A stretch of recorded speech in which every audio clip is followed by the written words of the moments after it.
Hello everybody, in this video we are going to talk about change blindness and inattentional blindness. Both of these phenomena occur due to a failure in visual awareness. Let's start with change blindness.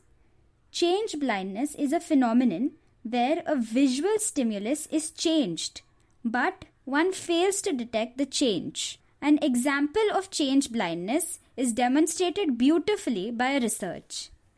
In this research, a researcher stops a pedestrian and asks them for directions. This is when a large slab of wood is carried between the pedestrian and the researcher. The researcher swaps places with another person and the pedestrian barely notices this change. This kind of blindness is known as change blindness.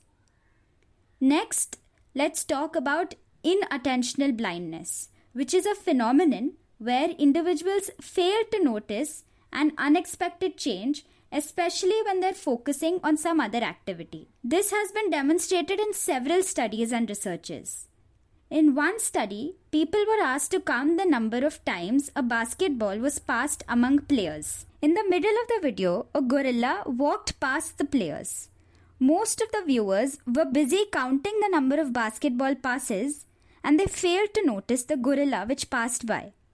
To conclude, I'd like to state that the subtle difference between these two phenomena are that change blindness is a change that's going unnoticed between two time frames, the past and the present, while unintentional blindness is not noticing a change that is present right in front of you. I hope this video was helpful in explaining the difference between a change blindness and an inattentional blindness.